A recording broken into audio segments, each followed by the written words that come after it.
Well, hello, my crafty friends. This is Colleen Light with Cards by Coco, and I'm an independent Stampin' Up! Demonstrator, and welcome to Tuesday's Tips and Tricks.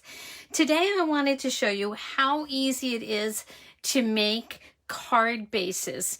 So, on Pinterest, and I'm sorry I can't remember who the demonstrator was, I found a graph on how to cut out card bases using increments of 1/4 inch.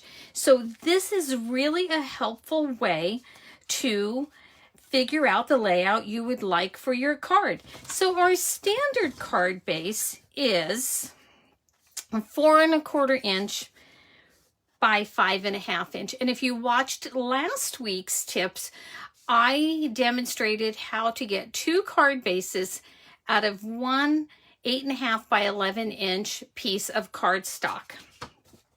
So the nice thing about having your card bases designed like this is it really helps you play around a little bit. So like this one here is 5 1/4 by 4 inches. I just wrote the measurements on the back.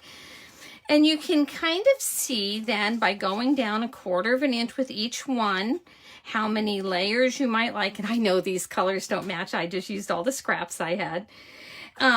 Maybe you want to lay something out in a different direction. And of course you could, the smallest one I did was 2 3/4 by 1 1/2 inch, but you could even continue to cut down if you want smaller ones to demonstrate tags. I tend to use my punches and my die cuts for my tags. So you can also cut this out in 1/8 inch increments. That can oftentimes lend a little bit more interest. It's a narrower border.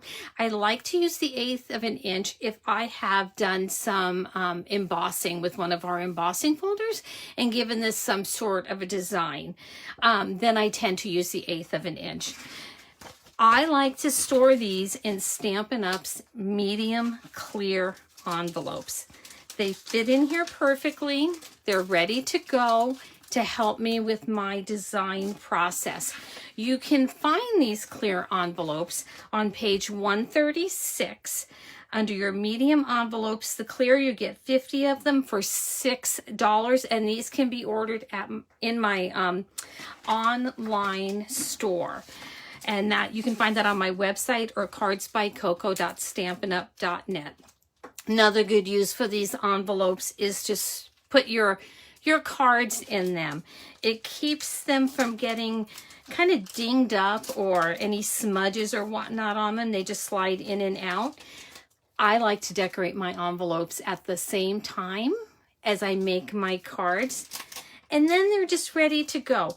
They have this nice sticky strip on them, so you can reuse them almost as often as you like. So when I take my card out and I send it off, I put my clear envelope back in the bin and it's ready to go.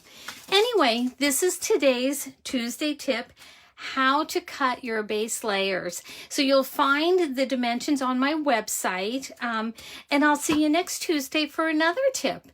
Have a wonderful day. Thank you.